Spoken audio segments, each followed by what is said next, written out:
Hi friends, আমি প্রকৃতি চলে এসেছি আরেকটি নতুন রেসিপি নিয়ে। আজ আমি বানাবো ভেজিটেবল তাওয়া মশালা। এই রেসিপিটা আমি বানিয়েছি একদমই পেঁয়াজ রসুন ছাড়া, আর আমি গ্যারেন্টি দিয়ে বলতে পারি আপনারা এইরকম তাওয়া মশলা কখনোই বানাননি। এই রেসিপিটাতে আমি সব রকমই শীতের সবজি মোটামুটি দিয়েছি, তার জন্য এই রেসিপিটা ভীষণই হেলদি। কিভাবে বানালাম সেটা দেখার জন্য আপনাদের গোটা ভিডিওটাই দেখতে হবে, অবশ্যই সেটা স্কিপ না করে। আর এই রেসিপিটাতে কি কি লেগেছে সেগুলো আমি ডেসক্রিপশন বক্সে দিয়ে দেব। প্রথমে একটা মশলার মিক্সচার বানিয়ে নেব। এর জন্য নিয়ে নেব 2 টেবিল চামচ টমেটো সস, 2 চা চামচ জিরে ধনের গুঁড়ো, হাফ চামচ হলুদ গুঁড়ো, হাফ চামচ লাল লঙ্কার গুঁড়ো, এটা ঝাল লাল লঙ্কা, হাফ চামচ লবণ। এবার ভালোভাবে মিশিয়ে নিচ্ছি। মেশানো হয়ে গেছে, এবার যাচ্ছি নেক্সট স্টেপে। একটা প্যানে 2 টেবিল চামচ তেল গরম করে নিয়েছি, দিয়ে দেব ফুলকপি।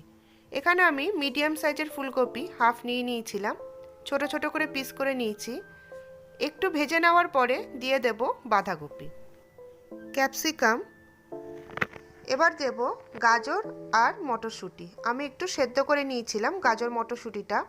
এবার গ্যাসের ফ্লেমটা মিডিয়াম টু হাই রেখে 5-6 মিনিটের জন্য একটু ভেজে নেব।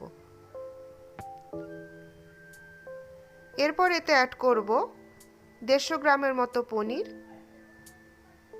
পনিরের সাথে সবজিটা একটু ভেজে নিচ্ছি, খুব একটা বেশি জোরে আমি নাড়াবো না, তা না হলে পনিরটা ভেঙে যাবে। গ্যাসের ফ্লেমটা মিডিয়াম টু হাই থাকবে। এবার সবজিটা মোটামুটি ভাজা হয়ে গেছে, তুলে নিচ্ছি সবজিটা। যাচ্ছি নেক্সট স্টেপে। 2 চামচ তেল গরম করে নিয়েছি, দিয়ে দিচ্ছি হাফ চামচ জিরে, 1/4 টিস্পুন দিয়ে দিচ্ছি হিং। গ্যাসের ফ্লেমটা হাই রেখে একটু ভেজে নিচ্ছি। এরপর এতে অ্যাড করব ওই মেশানো মশলাটা। মশলা মিক্সচারের একটু জল আমি এর মধ্যে দিয়ে দিলাম।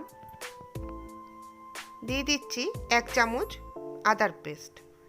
গ্যাসের ফ্লেমটা মিডিয়াম রেখে একটু মশলাটা কষিয়ে নিচ্ছি।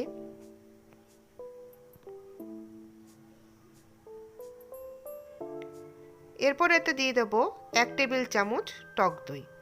গ্যাসের ফ্লেমটা এই সময় হয় বন্ধ করে দেব, তা না হলে একদমই লো রাখবো। একটু নাড়াচাড়া করে নিচ্ছি। দিয়ে দেব ভাজা সবজিগুলো। মশলার সাথে সবজিগুলো মিশিয়ে নিচ্ছি।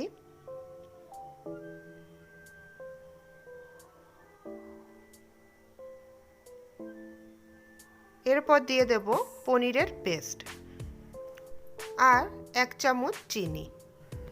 ভালোভাবে মিশিয়ে নিচ্ছি।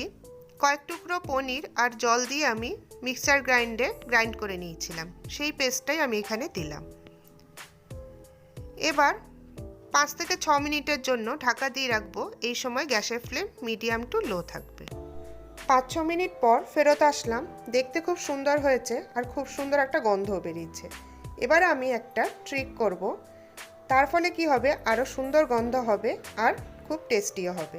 এর জন্য সবজিটাকে আমি এক সাইডে সরিয়ে নেব, আর এটা এই প্যানেই করতে হবে।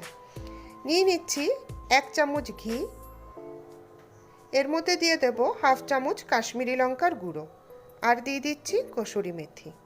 গ্যাসের ফ্লেমটা লো রেখে ভেজে নিচ্ছি। খেয়াল রাখতে হবে যাতে পুড়ে না যায়। আর আমি বলে দিচ্ছি এই ট্রিকটা কিন্তু এই প্যানেই করবেন। এবার ভালোভাবে মশলার সাথে সবজিটা মিশিয়ে নিচ্ছি। যেহেতু এটা তাওয়া ফ্রাই, আমার কাছে তাওয়া নেই বলে আমি ফ্রাইং প্যানেই করলাম। আপনাদের কাছে বড় তাওয়া থাকলে আপনারা তাওয়াতেই করবেন। এর ওপর দিয়ে ছড়িয়ে দিচ্ছি ধনেপাতা কুচি।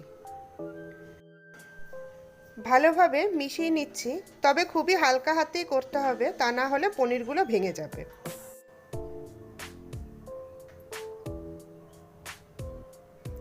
এবার সবজিটা ঢাকা দিয়ে দেব, যাতে ধনেপাতার সাথে মশলা খুব সুন্দরভাবে গন্ধ সবজিটার মধ্যে ঢুকে যায়। আজকের রান্না এখানেই কমপ্লিট। খুব সহজে আমি একটা রেসিপি আপনাদেরকে বানিয়ে দেখালাম, যে রেসিপিটা পেঁয়াজ রসুন ছাড়া। রেসিপিটা দেখতে কত সুন্দর হয়েছে আপনারা সেটা দেখতেই পাচ্ছেন। আর গার্নিশিংয়ের জন্য উপর দিয়ে ছড়িয়ে দিচ্ছি গ্রেটেড পনির। এটাতে দেখতেও সুন্দর হয় আর খাওয়ার সময় ভালো লাগে। আর যারা নিরামিষ প্রেমী তাদের জন্য কিন্তু এটা একটা বেস্ট রেসিপি। আর এর মধ্যে আমি পেঁয়াজ রসুন দিইনি।